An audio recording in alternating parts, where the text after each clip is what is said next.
Our story begins along the quiet shores of a small, peaceful island, where a young girl named Marie waited with restless anticipation. Her heart was heavy with longing as she stared toward the horizon, hoping for her parents' return from their long journey overseas. At last, she saw them approaching. But what they brought back with them was far beyond anything she had imagined. In her mother's arms rested a newborn baby. As her mother stepped closer with a gentle smile, she softly introduced the infant, speaking with warmth and care. Marie instantly understood this was her baby brother, Cheyenne, and she was being asked to welcome him with love. Her eyes lit up with happiness as she rushed forward and kissed him, startling the baby for a brief moment.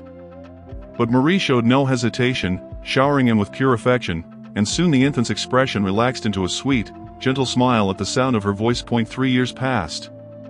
Marie could now be seen sprinting across the island grounds, laughing loudly as she proudly declared her victory in a race.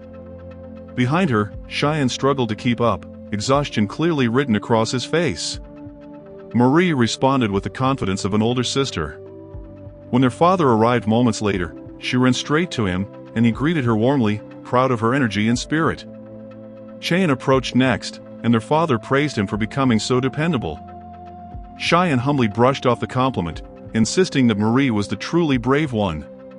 She agreed out loud, yet deep down she recognized how mature and reliable Cheyenne had become. She admired how he helped their mother and no longer behaved like the little child he once was. Sometimes she noticed him sitting alone, lost in thought, appearing far older than his years.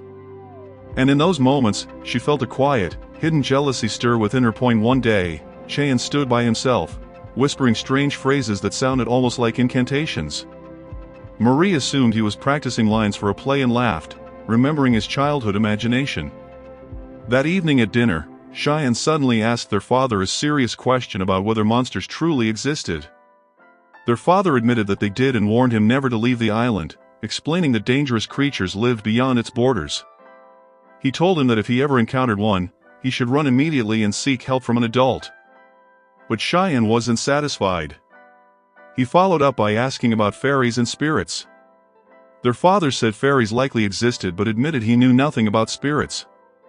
Marie stayed quiet, though the disbelief on her face made her feelings obvious. Cheyenne continued, asking whether magic was real, whether humans could control elements like fire, water, and air to perform incredible feats. Their father looked puzzled and admitted he had never heard of such things. Marie felt her chest tighten as she saw disappointment wash over her brother's face. She wished she could restore the excitement he had hoped to find. Yet despite the discouraging answers, Cheyenne's curiosity remained. After a moment of silence, he quietly wondered if magic might still exist, even if their father had never seen it. Their father, a well-read and knowledgeable man, allowed for the possibility, but emphasized that he had never encountered anyone who treated magic as something real. He then asked Cheyenne where he had learned about monsters, fairies, and magic in the first place. Cheyenne offered no response, choosing silence instead. Marie, alarmed by how pale he looked, moved closer to check on him. Though he tried to reassure her, his expression revealed deep sadness and unease.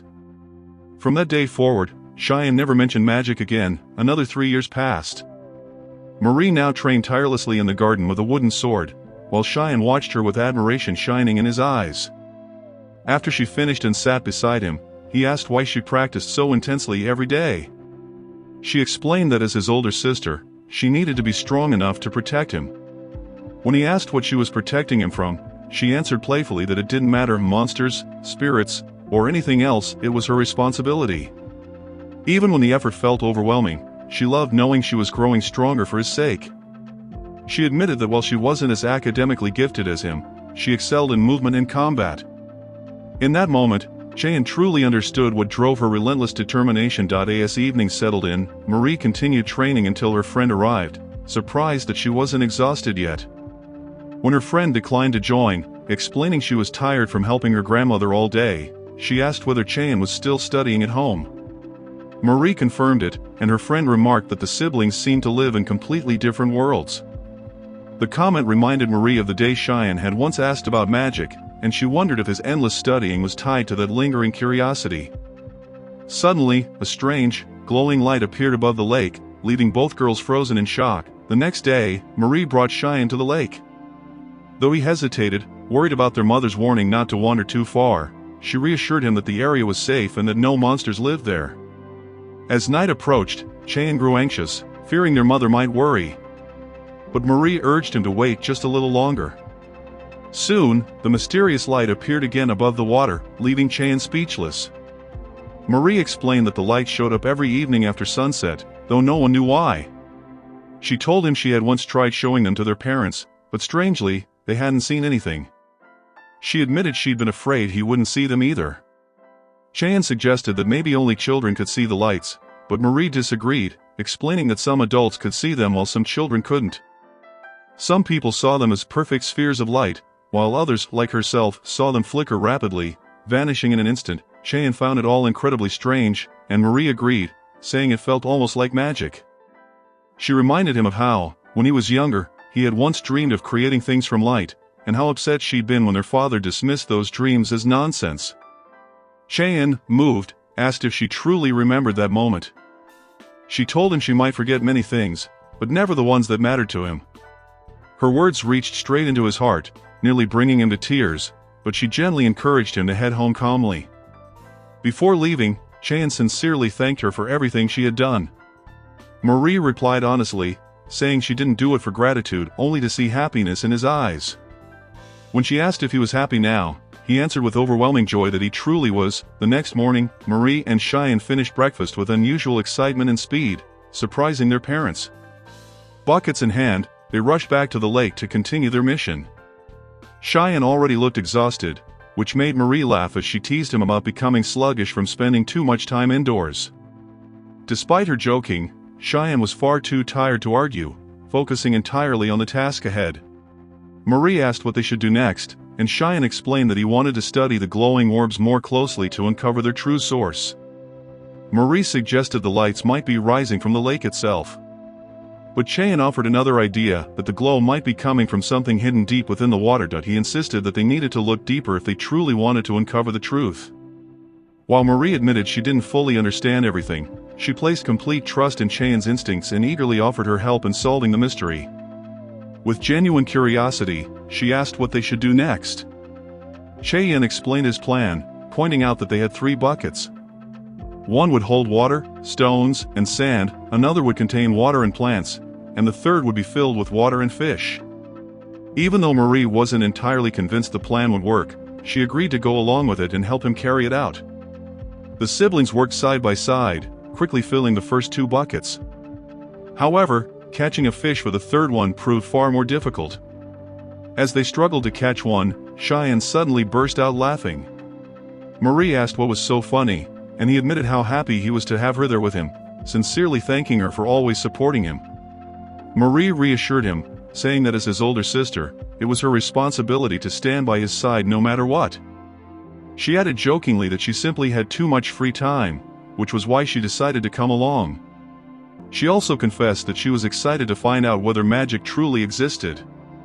Cheyenne promised her that if he ever discovered proof of magic, she would be the very first person he told. Eventually, Marie managed to catch a fish, and they carefully placed it into the bucket. As they watched it swim around, Rose, Marie's friend, appeared and walked over to them. After noticing Cheyenne, she asked if he was Marie's younger brother, which Marie confirmed. Cheyenne greeted Rose politely, while Rose introduced herself with obvious pride. Marie, slightly irritated by her tone, rolled her eyes and told Cheyenne not to take Rose's attitude seriously, explaining that she was just an ordinary girl with nothing particularly special about her.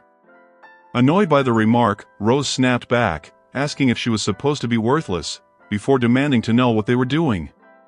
Marie replied that they were fishing.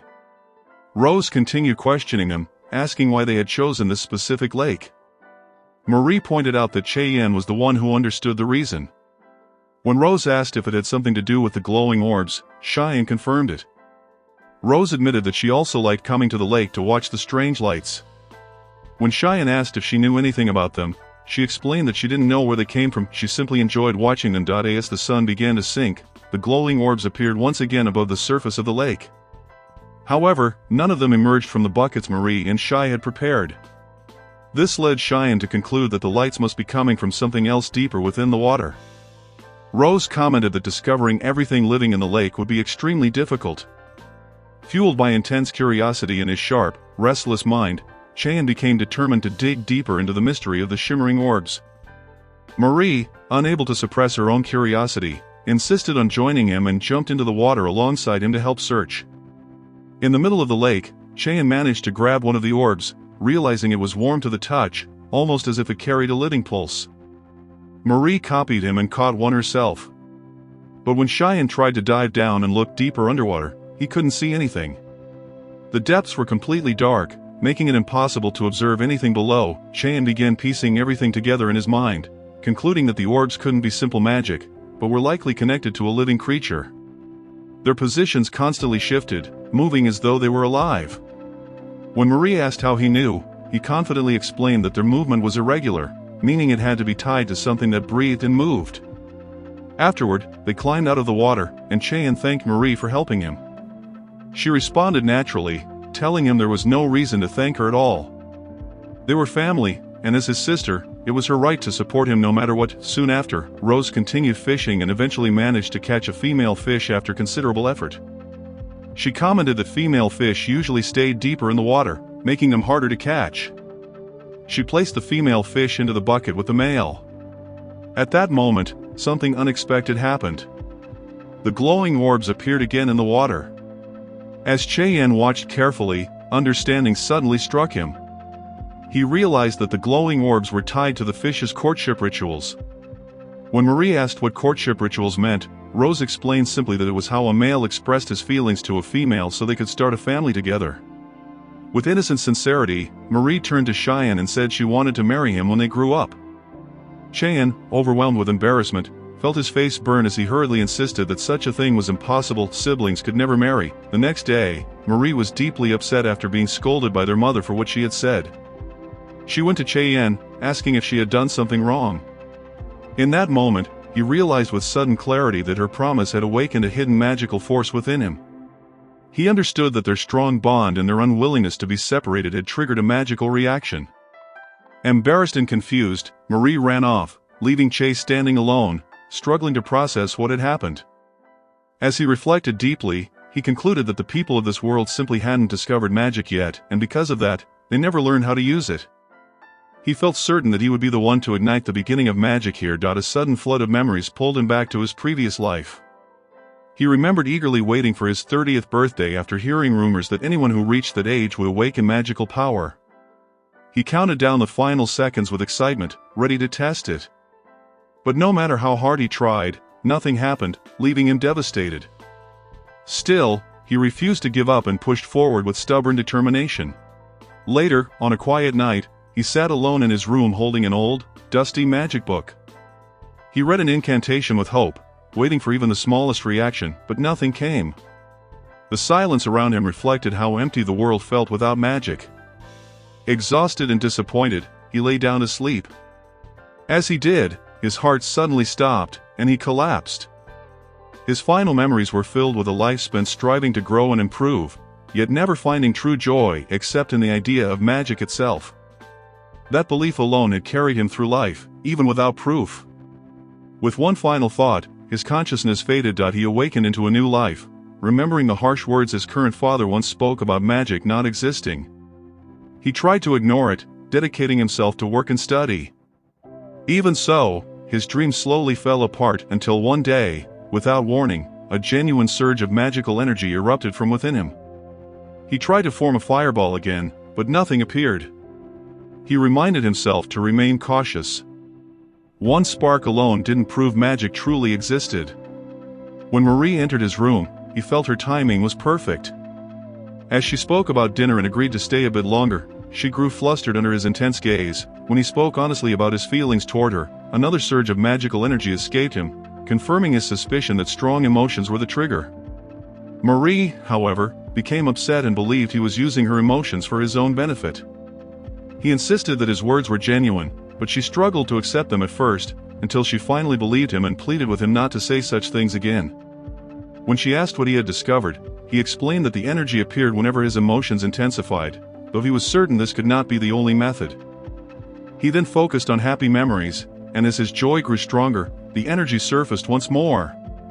Marie, filled with excitement, told him that even if his only ability was to glow, it was still something wonderful. Cheyenne felt a deep sense of accomplishment, convinced that together they had proven magic truly existed in this world. He compared the energy to an electric spark, similar to the shock produced by a certain type of fish, and Marie welcomed his discovery with pride. He carefully analyzed everything he had experienced, realizing that the energy manifested whenever his emotions grew intense. Still, he remained frustrated, unable to recreate the glowing orbs he had seen before. He suspected his magic was still too weak to shape them, and the thought irritated him deeply, especially when he remembered how effortlessly the fish produced them. After a long silence filled with heavy thought, he felt as though he had reached a dead end, yet he refused to give up. With renewed determination, he promised himself that he would continue until he learned how to properly use magic. As he reflected on the fish experiment, a sudden realization struck him like a flash of light. Gathering his energy, he tested it by striking the wall with his glowing hand. The result was small and weak, only a faint glow and a minor injury, but to Cheyenne, it represented meaningful progress. Later, he joined his father, Marie, and Rose in the garden for training. His father asked whether he would participate, but Cheyenne, uninterested in combat, felt there was no reason for him to learn it. His father explained that the training was not meant for fighting people, but for defending against monsters beyond the city. Rose expressed her desire to learn for her own protection, and Marie supported her enthusiastically, while Cheyenne remained dissatisfied. His only wish was to study magic freely. During the training session, Cheyenne quickly collapsed from exhaustion, prompting his father to comment on his weakness. Cheyenne could only agree. Meanwhile, Rose performed impressively, earning praise, and the gap between her abilities and his was obvious. When it was Marie's turn, she stepped onto the field with great excitement, moving with speed and strength that stunned everyone, including Cheyenne and Rose. She executed a clever maneuver, but her father countered and defeated her. Despite losing, Marie accepted his words with optimism as he praised her courage and assured her she was on the right path. Both Cheyenne and Rose were proud and amazed by how much she had grown. Cheyenne returned to his magical practice, once again focusing all his energy into his hand. Despite repeated attempts, he failed to achieve the result he wanted, and frustration slowly consumed him. He remembered how he had once only been able to perform the technique twice a day, while now he could repeat it 20 times. Even so, it was clear he had reached a limit he could not surpass. He realized that improving further would require a different approach to training, and he resolved to search for a new method. As he considered his options, his father appeared and invited him to accompany him to Atoria to collect items from the blacksmith. Cheyenne accepted eagerly, tired of staying confined to the same place. The city of Atoria was medium-sized but bustling with life, and everything there felt new to him. He enjoyed the crowded streets, though his father warned him not to wander off, knowing how easily he could get lost.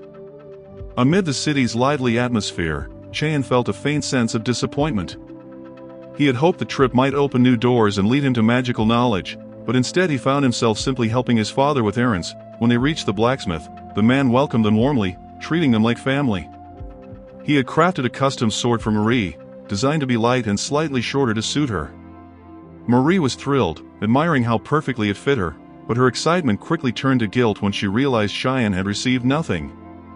Although he reassured her that the sword was just a birthday gift and that he had no interest in owning one, she insisted he should take something too, believing he needed to be more selfish. As they walked through the city, Cheyenne noticed a man holding a cage with a small fairy inside.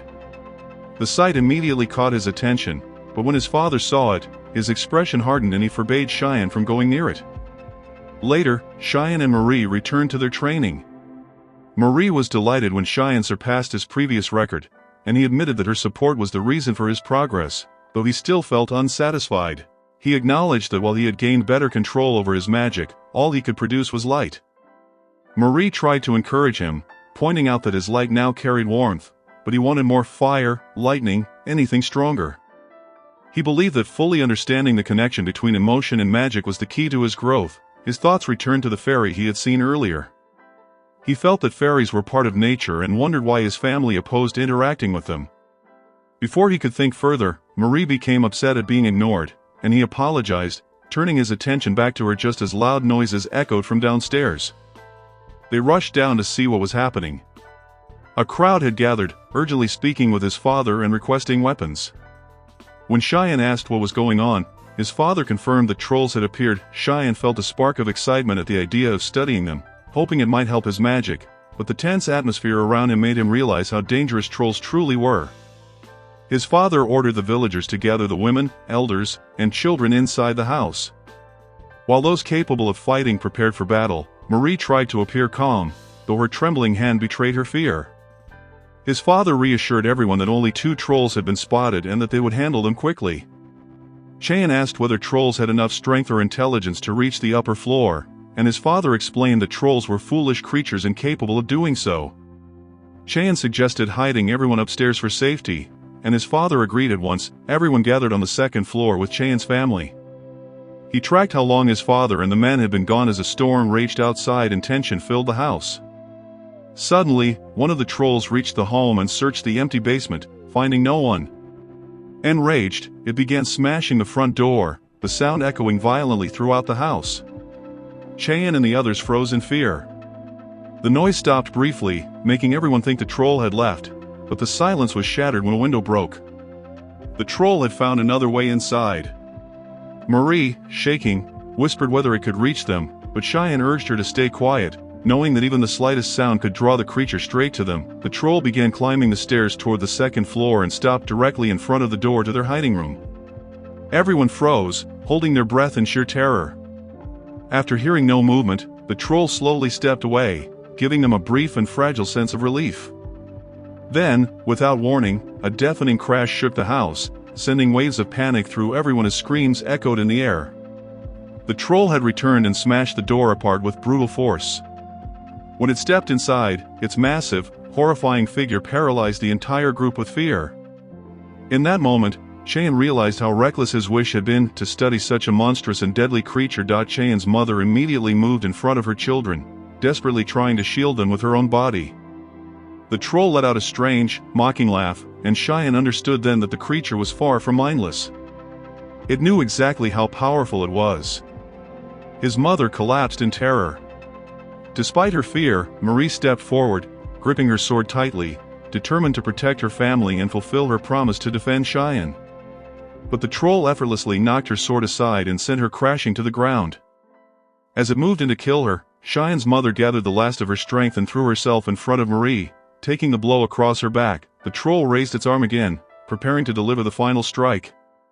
Cheyenne lay helpless on the ground, unable to move, overwhelmed by a crushing sense of failure. Yet as the creature advanced toward the 2 people he loved most, he refused to accept defeat. Driven by pure desperation, he forced himself forward and grabbed the troll's hand with every ounce of strength he had left. At first, he believed it was pointless until he felt something familiar. The troll's body carried a magical energy, eerily similar to the one inside him. The villagers watched in stunned silence, though only Marie and his mother could see the magic radiating from Cheyenne. Cheyenne focused all his energy into the hand gripping the creature. The troll initially reacted with amusement, but as Cheyenne's power intensified, flames suddenly burst along the troll's arm. Screaming in agony, the troll hurled Cheyenne across the room, slamming him into the wall.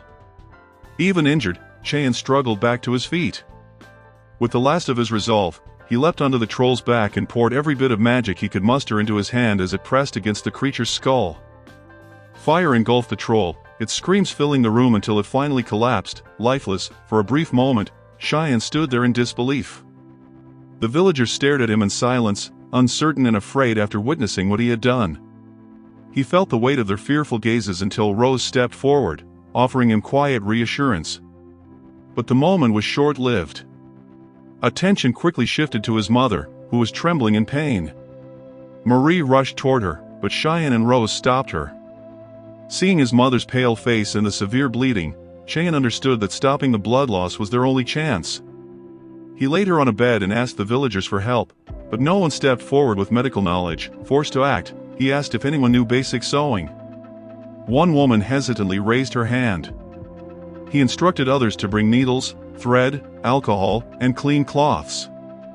A young child approached him to thank him for saving everyone, but Cheyenne remained focused solely on his mother. Once the supplies arrived, Cheyenne and the woman began. His hands trembled as he exposed the wound, terrified that the troll's claws might have been poisoned. He knew stitching the wound was their only hope. The woman hesitated, unfamiliar with such a procedure, but Cheyenne urgently explained what had to be done. She resisted at first, but his desperate plea convinced her. They cleaned the wound and stitched it closed with great difficulty. Slowly, the bleeding eased and his mother's condition stabilized. Cheyenne thanked the woman, who admitted she had only followed his instructions. When she asked whether his mother would survive, he answered honestly that they would need to monitor her closely. Soon after, Cheyenne's father and several warriors returned, appearing victorious, but the victory felt hollow. Troll tracks surrounded the area, revealing signs of a much larger group nearby. The following day, a physician examined Cheyenne's mother and confirmed that although the wound was severe, it had thankfully missed her bones and vital organs.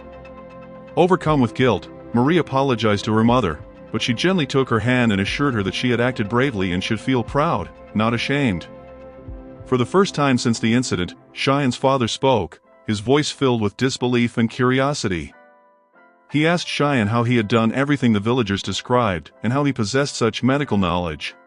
Unable to reveal the truth, Cheyenne answered vaguely, unsatisfied. His father pressed on, asking how Cheyenne had defeated the troll and what caused the burn marks on its body. Cheyenne couldn't respond. His father immediately suspected the answer and asked if it had been magic. Cheyenne was stunned, wondering how his father had guessed. The man explained that Cheyenne's recent obsession with strange topics had led him to consider the possibility. Cheyenne hesitated, asking if his father would even believe him. His father admitted he couldn't promise belief, but he wanted to trust his son. At that moment, Marie eagerly spoke up, declaring her full confidence in Cheyenne and revealing that he had been researching magic. Their father was startled and warned that such knowledge could put Cheyenne in grave danger and must never be discussed openly. When Cheyenne asked whether people who were different were persecuted, his father confirmed it and repeated his warning. The realization weighed heavily on Cheyenne, filling him with confusion and sorrow. Marie defended him fiercely, insisting that he had worked tirelessly and that the entire village was safe because of him.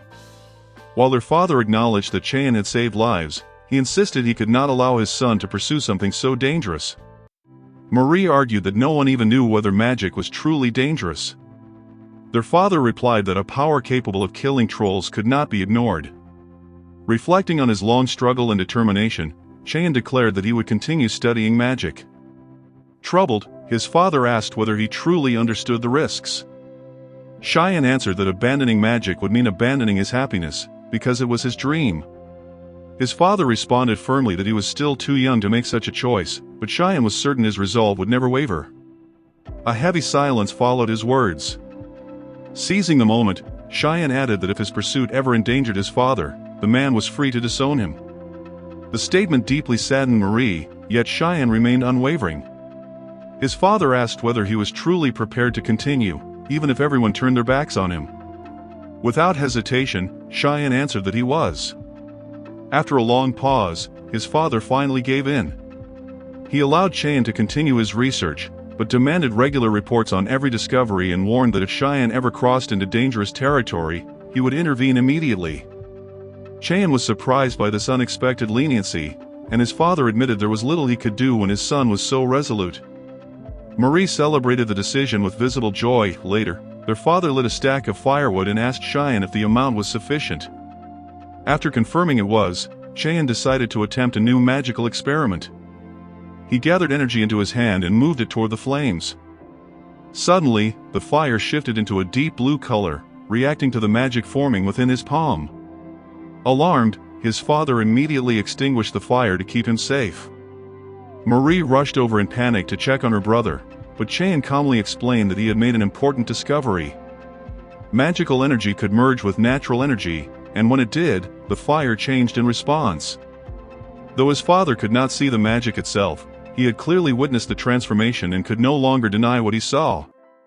Marie, feeling left out, remarked that they seemed to understand one another while she struggled to follow along.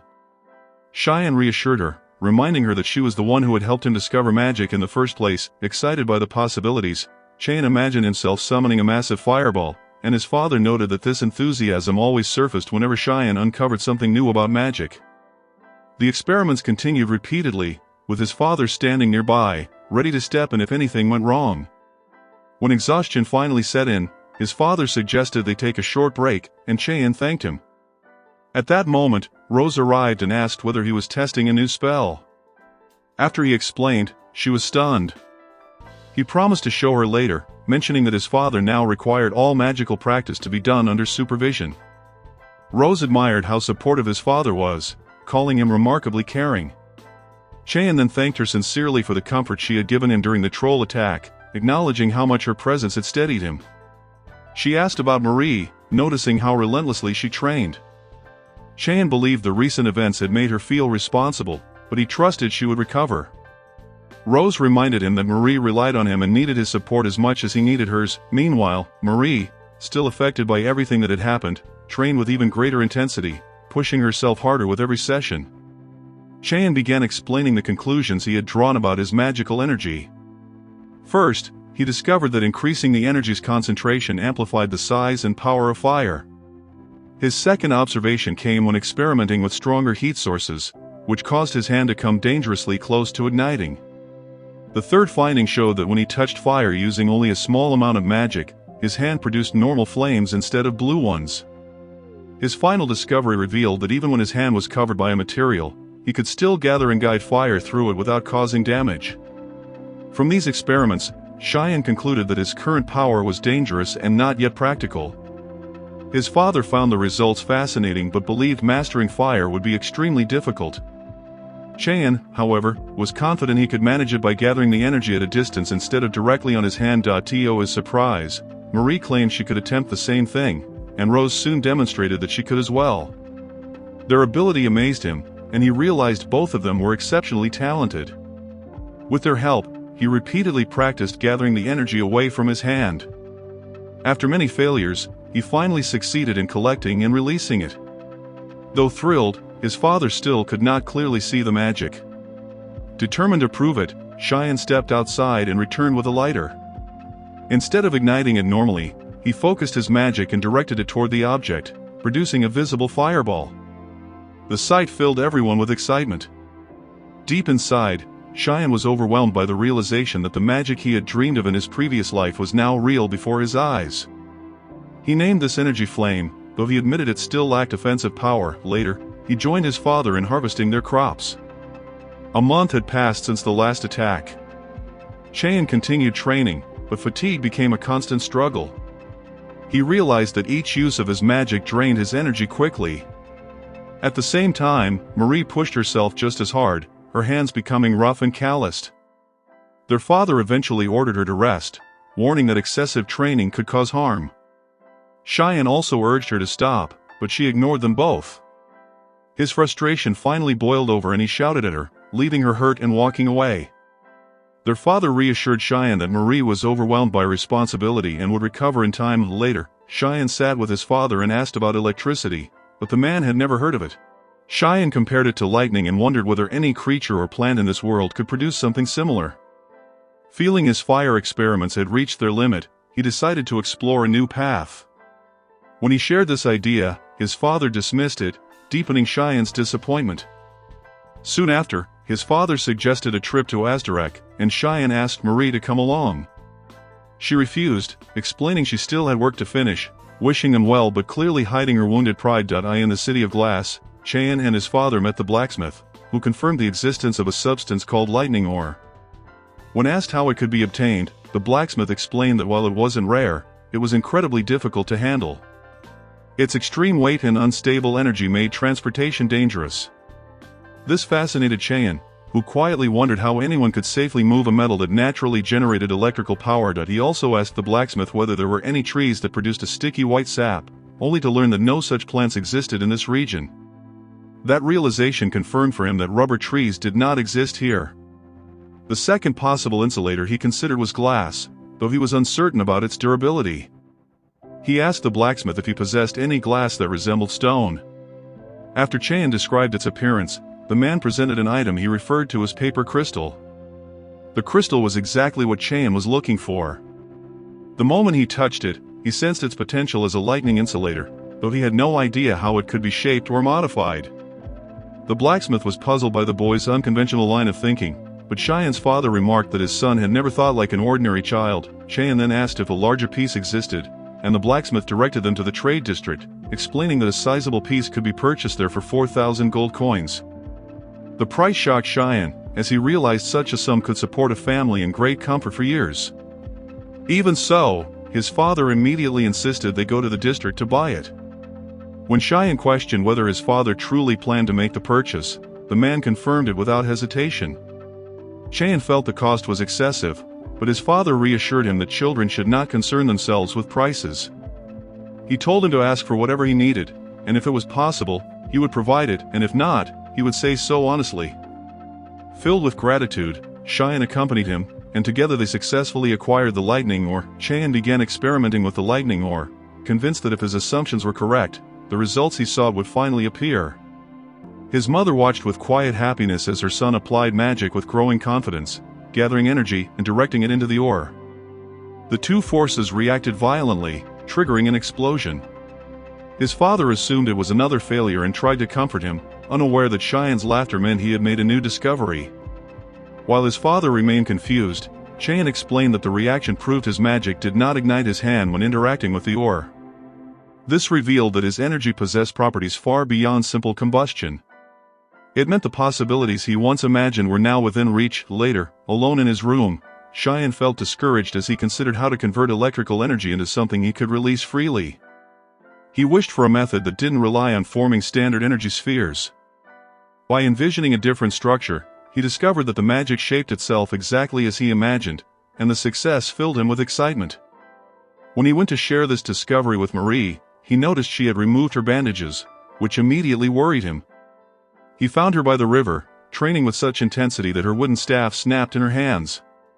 She was surprised to see him, but he explained that he had come to apologize, feeling guilty for not being there when she needed him most. Marie admitted that she had been struggling with jealousy.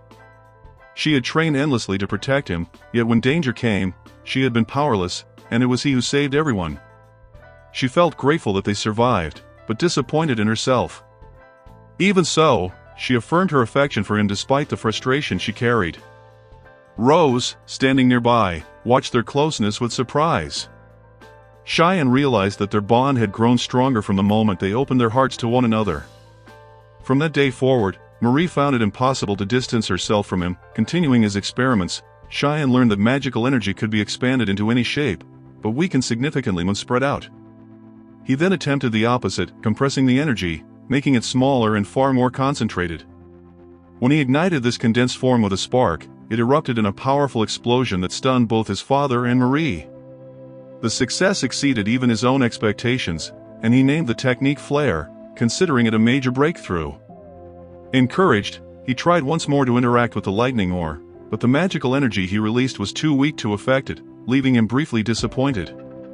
Still, he was satisfied knowing he had at least unlocked the ability to release magic at will by gathering a larger amount of energy. He directed this greater concentration into the ore again. This time, the resulting explosion threw him to the ground. Marie and Rose rushed to his side in panic, but he reassured them that he was unharmed.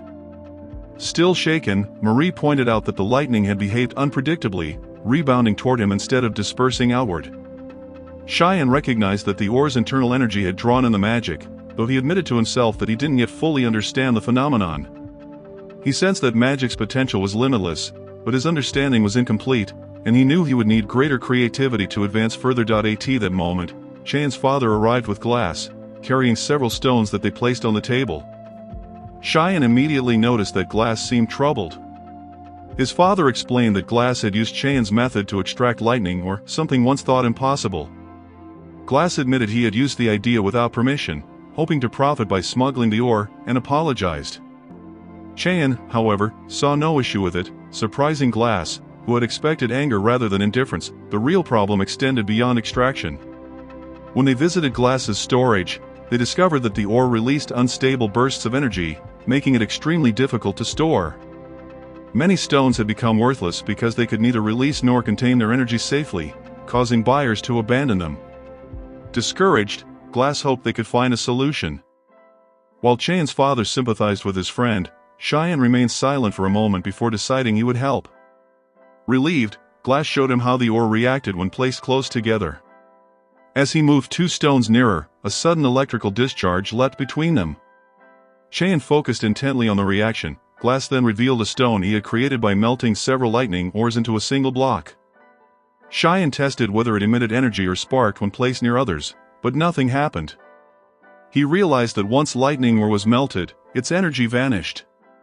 When he asked Glass when exactly the energy disappeared, he learned that the ore retained power even after being broken, but lost it during the melting process.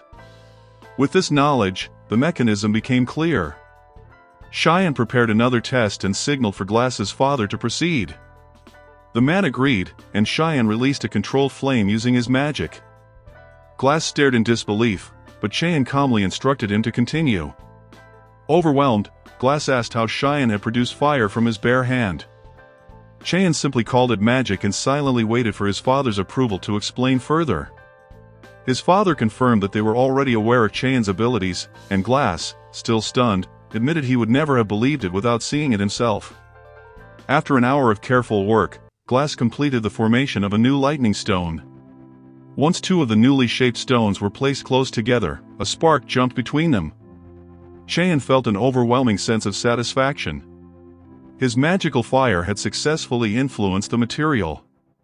Everyone congratulated him, and he named the new enhanced substance Iron Lightning, convinced it would become extremely valuable. They immediately began producing sheets of iron lightning. Cheyenne worked relentlessly for 3 straight days without rest, crafting everything he needed: illumination crystals, magical igniters, and similar devices. His father expressed immense pride in him, and even Marie, who had once struggled with jealousy, praised him sincerely, without the slightest hint of resentment. Glass thanked Cheyenne, admitting that his creativity far exceeded anything he had ever imagined. He seemed ready to say more, but Cheyenne's father quickly interrupted him. Sensing something unspoken, Cheyenne recalled the unfinished words from earlier, words that hinted at an offer of support for Cheyenne and his family. That offer soon became explicit, as Glass pledged his assistance whenever it was needed. Marie, confused, asked what it all meant, and Cheyenne smiled as he explained that a new idea had formed in his mind during the crafting process, an idea capable of changing everything he planned to create. As time passed, Glass's products, iron lightning plates, lighting crystals, and magical igniters, became highly successful, selling rapidly and generating tremendous profit. Later, Cheyenne conducted another experiment. He demonstrated that ordinary fire required oxygen to remain lit, extinguishing instantly when covered. He then posed a comparison between natural fire and magical fire. Marie believed the magical flame would remain lit, while Rose expected it to go out. Cheyenne ignited a candle using magical fire, covered it, and revealed that the mystical flame continued burning. Marie celebrated her correct guess, but Cheyenne was far more interested in the conclusion itself. It meant that magical fire functioned independently of oxygen, revealing a fundamental difference from natural flame. A sudden idea struck him. He released a flame and asked Marie to direct her magical energy toward it. The moment her magic collided with his flame, a violent explosion erupted, knocking her to the ground. He rushed to her side, relieved when she confirmed she was unharmed. He admitted to himself that he had expected only a stronger flame, not an explosion of that magnitude. Determined to understand why it happened, he began analyzing the event.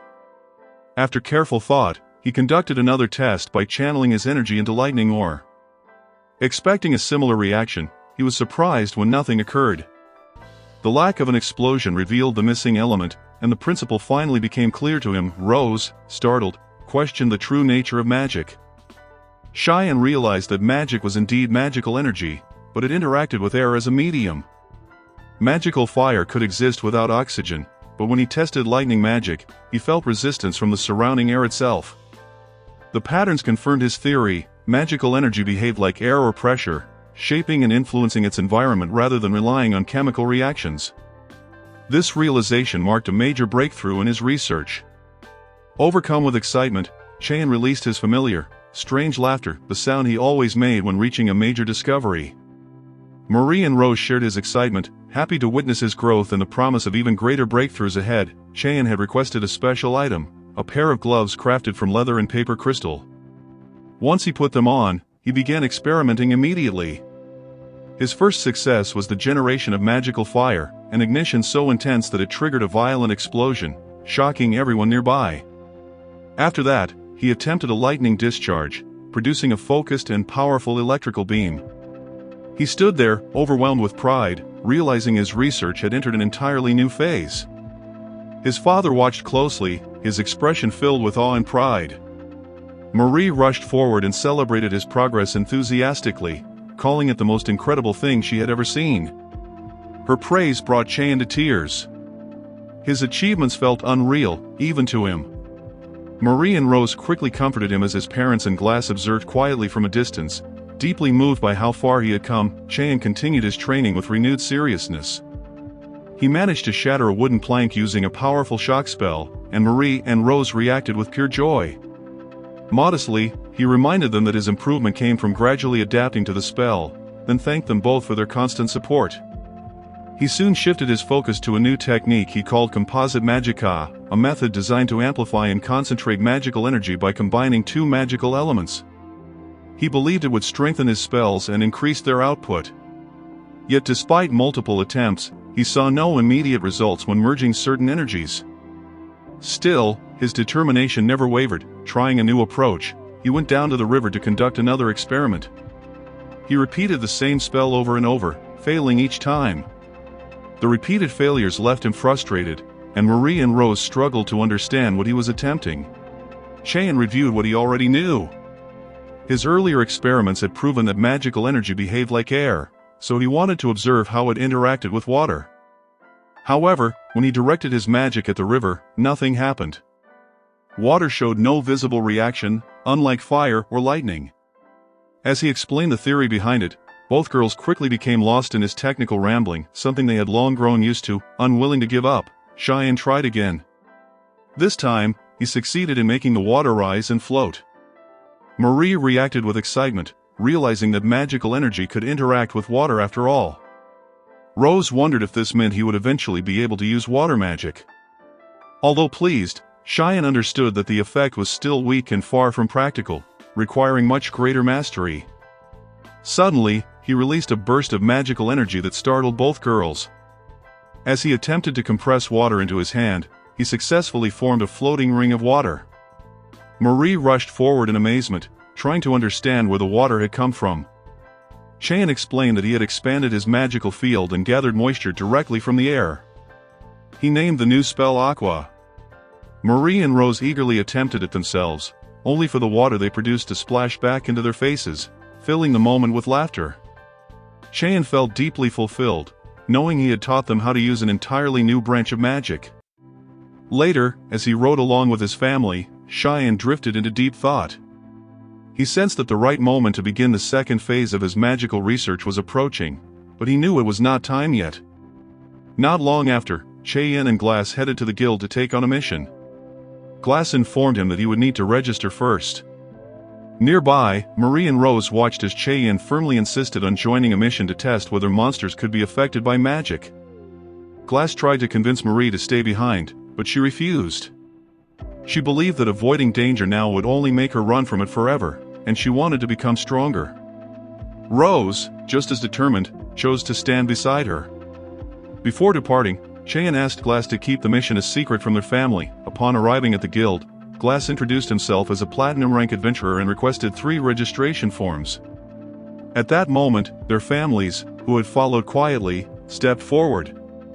Cheyenne's father revealed that he had come to support them as well and casually disclosed that he was a diamond rank adventurer, a rank so rare that it left the entire guild in stunned silence. Without hesitation, he instructed the staff to complete the registrations and stated that discussions would come later. Once outside, he asked the 3 of them if there was anything they wished to say. Embarrassed, they apologized. He sighed, admitting that he had already suspected something was going on. Cheyenne asked if his father had known about their plan to register for monster hunting. His father explained that while he did not know their exact intentions, he sensed something was being hidden, especially since Marie had avoided eye contact for days. Tears welled in Marie's eyes as she apologized again. Glass stepped in, arguing that the children had thought carefully before acting and urging Cheyenne's father not to be too harsh. However, the man's stern expression made it clear that Glass was the last person who should be defending them. After calming himself, he asked them to explain their plan. When he heard it, he admitted that they were not acting recklessly. Instead, they had a clear purpose. He respected that they had chosen to take the mission alongside a responsible adult, and even if Glass had not been present, he stated that he would have ensured their safety himself. Soon after, the group set out on their mission. When they encountered a group of 4 monsters, Cheyenne's father stepped forward alone and faced them without hesitation. The moment the creatures attacked, he cut them down with overwhelming speed, eliminating the threat before any of them could react. Glass, watching from behind, was stunned and quietly admitted that such power was truly monstrous. Cheyenne's father simply replied that the area was now safe. Cheyenne stood frozen, unable to process what he had just witnessed. He had always known his father was strong, but the precision and speed of his movements far exceeded anything he had imagined, leaving him feeling small and powerless. Before he could recover, a second wave of monsters appeared. His father assessed them calmly, noting that they were no stronger than goblins, and declared it the perfect chance for them to experience real combat for the first time. Marie looked tense and uncertain as the monsters advanced. Their father quickly positioned them, explaining that these creatures had no long-range attacks. Cheyenne immediately realized that magic would be effective. He launched a powerful spell, wiping out several enemies in a single strike. But before he could celebrate, another monster attacked him from behind. Marie reacted on instinct and saved him from a fatal blow. At the same time, Rose fought with surprising skill, showing clear improvement. Soon, Cheyenne, Marie, and Rose regrouped and executed a coordinated assault, defeating the remaining monsters together. Just as they thought the battle was over, another creature emerged from the shadows, attempting to ambush them. Cheyenne reacted instantly, eliminating it before it could reach them. After confirming their safety, they acknowledged each other's efforts and exchanged words of gratitude. Marie, breathing heavily, felt a renewed surge of confidence. Fighting alongside Cheyenne made her feel stronger, and she truly believed she could face danger as long as he was with her. In that moment, Cheyenne realized that blood alone did not define their bond. No matter what happened, Marie would always be his one and only older sister in this world. Their father approached afterward and praised their performance, pointing out their precise coordination in battle. He announced that they would move on to a second confrontation, calling it their best opportunity to gain real experience. He also noted signs of increased monster activity nearby and encouraged them to continue. Cheyenne, still unable to comprehend how his father maintained such relentless speed, had no time to dwell on it before they were drawn into another fight. Each of them pushed themselves to their limits. After the victory, exhaustion quickly set in. Marie nearly collapsed and admitted she could not go on any longer. Their father commended them once again. Glass laughed, commenting that it felt like he had contributed almost nothing. Cheyenne openly admitted that keeping up with his father in combat was nearly impossible. While resting, Cheyenne noticed a dark cave nearby and felt compelled to explore it. Marie and Rose hesitated, but followed him despite their unease. Inside, the air felt heavy and oppressive, carrying an unsettling presence. Then they discovered something unexpected: a fairy trapped inside a cage. Cheyenne moved to free her, but the fairy panicked and tried to escape. Confused by her reaction, Marie and Rose wondered what he intended to do. Cheyenne believed freeing her was the only right choice, and both girls immediately agreed. Carefully, he opened the cage. The fairy stood still for a moment, stunned, as if she could not believe she was finally free. Then she shot out of the cage and vanished into the distance. They watched her fly away in awe. None of them had ever seen a creature move through the air like that. Feeling accomplished, they returned to their camp, only to find Cheyenne's father standing tensely, as though he expected something dangerous to happen. Cheyenne's mother had returned as well, unnervingly quiet yet serious. When they sat before her, Cheyenne and Marie froze, bracing themselves for the scolding they feared was coming. Calmly, she explained that she had known from the beginning that they were going on a monster hunting mission, since their father had informed her before leaving. Shocked, Cheyenne asked why she had been angry earlier. She explained that she rarely saw his father return from battle wounded, and knowing his nature, she feared he might lose himself once he became fully engaged in combat. Later on, Cheyenne confronted another group of goblins alone, using the encounter to test a new spell he had developed. He gathered an immense volume of air and sealed it within a magical barrier, increasing the pressure to its limit. The result was a violent storm that sent the goblins tumbling across the ground. Cheyenne was exhilarated by the spell's success, though slightly frustrated by how long it took to cast. Still, he accepted that it was not designed for direct combat. As they walked through the city afterward, Cheyenne studied his surroundings with unusual caution. Rose noticed his intense focus and asked what was wrong, but he brushed it off. Internally, He questioned why he had yet to sense anyone else carrying the same magical presence that Marie and Rose possessed. As their conversation continued, they noticed that the number of monsters around the city was increasing at an alarming rate. Growing uneasy, Marie suggested they check in with Glass. Cheyenne led them to Glass's workshop, where Glass greeted them warmly and invited them to make themselves comfortable, mentioning that business had been slow that day. When Cheyenne offered to help with the metalwork, Glass declined and told him to rest instead. Shortly after, Glass presented a newly completed pair of gloves made from leather and paper crystal. Cheyenne was thrilled and asked how they had been finished so quickly.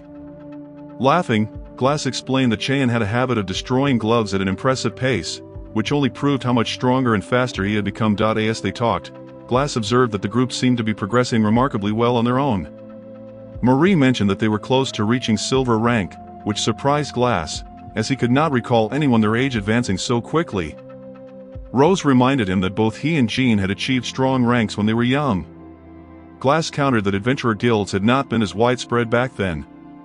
During the conversation, Cheyenne tested his new gloves while Marie watched closely, noticing how many different forms of magic he was now capable of using.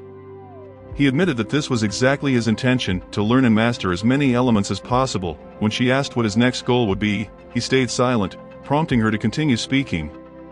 She told him that everything had improved because of him. Without his discoveries, they would never have created magical lamps, and goblins might have killed them. She believed no one else could have accomplished what he had. Her words struck him deeply. She added that the magic he uncovered was extraordinary and could be used for purposes far greater than combat alone. Cheyenne was surprised by this, and she explained that their father always said magic had both positive and negative sides, but she believed many beneficial uses had yet to be discovered. Later, Cheyenne trained with his father in a fierce sparring session. Just as his father was about to win, Cheyenne suddenly activated a new earth spell, causing the ground beneath his father to collapse and partially trap him. With this unexpected move, Cheyenne claimed victory. His father was stunned and asked how such a spell was even possible. Cheyenne explained that he had compressed air into the soil, increasing its pressure and forming a pit. He admitted, however, that the physical strain required to cast such spells was exhausting and that he needed to improve his stamina. His father laughed, telling him that this was normal for a beginner and that his progress was impressive, even surprising. Cheyenne agreed, though he admitted the spell did not always work as intended. He mentioned his dream of eventually using air magic to fly, prompting his father to laugh again and compare the idea to the freedom of birds. Marie soon arrived and asked for her turn to train. Her sparring match with their father was just as intense, and Cheyenne observed how much she had improved. Her speed and swordsmanship were remarkable for her age, but her impulsiveness remained a weakness, allowing their father to defeat her. She collapsed in frustration, complaining that she could never win and that Cheyenne always surpassed her. Their father reassured her, confident that she would one day surpass Cheyenne herself. Encouraged, she returned to her training. Curious, Cheyenne asked his father about Marie's abilities. His father explained that she was exceptional for her age. Her physical strength matched that of an advanced fighter, and despite being so young, she possessed a rare talent. Later, Cheyenne and Marie met with Rose, who hesitantly asked for their help due to a shortage of workers. Marie assured her that friends supported one another, and Cheyenne asked what needed to be done. Rose explained that she needed help clearing out insects and worms. Cheyenne handled the task easily, while Marie struggled, though the mood remained lighthearted and full of laughter. By the end of the day, Marie admitted she was exhausted and frustrated, feeling she had not managed to eliminate many of the worms. Still, she promised to do better next time. Cheyenne reassured her that he would help again, and she vowed that she would defeat more of them when given the chance. Suddenly, dark clouds rolled across the sky, and people rushed to find shelter from the approaching rain. At that moment, Marie collapsed and lost consciousness. Shocked, Cheyenne rushed to her side, but she did not respond at all. Panic spread through him and Rose as they carried her home immediately. Inside, Cheyenne checked her temperature and was alarmed to find her body ice cold. Their parents returned shortly after and were overwhelmed with concern. Sometime later, Marie opened her eyes, but she showed no signs of awareness or strength. Rose suggested it might be lethargy illness. Cheyenne's father recognized it as the disease that had recently begun spreading through Asteria. He explained that victims collapsed without warning and awoke unable to move, Consumed by an overwhelming sluggishness that gave the illness its name, the revelation left Cheyenne stunned. His mother asked whether Marie would recover quickly, but Rose explained that no one had survived the illness so far, as too little was known about it. The family was swallowed by grief and fear, weighed down by the uncertainties surrounding Marie's fate. Cheyenne's father decided to take Marie to a physician in Asteria and instructed Cheyenne to remain behind with his mother. Cheyenne refused immediately, insisting that protecting Marie would be far more difficult without him and that it was better for him to come along. After a brief hesitation, his father relented, and they set off together. During the journey, Cheyenne's father reminded him to stay close and watch over Marie carefully. Cheyenne silently vowed that they would reach Asteria no matter what it took. As they traveled, Cheyenne noticed a faint red glow drifting through the air, a light he had seen once before. When he pointed it out, his father claimed he saw nothing. Cheyenne realized then that he was witnessing magical energy. Moments later, a pack of wolves surrounded the carriage from all directions. His father identified them as blood wolves, vicious creatures driven purely by instinct, attacking anything that crossed their path. Cheyenne urged his father to focus on controlling the carriage while he dealt with the wolves himself. Though warned not to act recklessly, he began preparing his magic. He struck the wolves one by one while his father fought from the opposite side. Each time a wolf fell, another immediately took its place. As Cheyenne searched desperately for a solution, the wolves suddenly retreated, vanishing into the forest. A strange wind began to spiral around them. His father questioned what was happening, but Cheyenne, sensing something deeply unnatural, urged him to hurry. In the next instant, a terrifying magical creature appeared before them. Horrified, Cheyenne called out to his father, who once again insisted that he saw nothing. That confirmed it. The creature was a magical beast visible only to those with magical perception like Cheyenne. The beast unleashed a piercing scream so intense that Cheyenne screamed along with it in fear. His father, confused and alarmed, struggled to understand what was happening. Still shaking, Cheyenne launched a magical attack, but the spell passed straight through the creature as if it were made of air.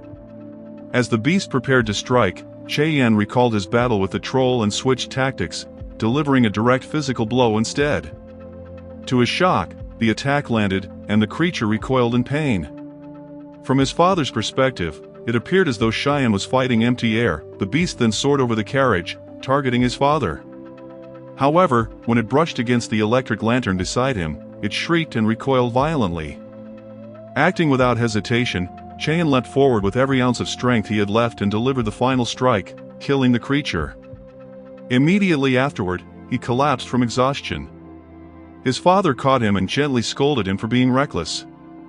Cheyenne lowered his head in apology, but his father refused it, acknowledging that they were only alive because of him. They continued their journey, his father lost in deep thought over the strange creature. When Cheyenne asked whether he had seen it at all, his father admitted that he could only see it when it came very close. Cheyenne glanced at the lantern and realized it had allowed his father to perceive the beast. His father urged them onward, warning that there was no guarantee such creatures would not appear again. Upon reaching Asteria, they discovered many people suffering from the same illness as Marie.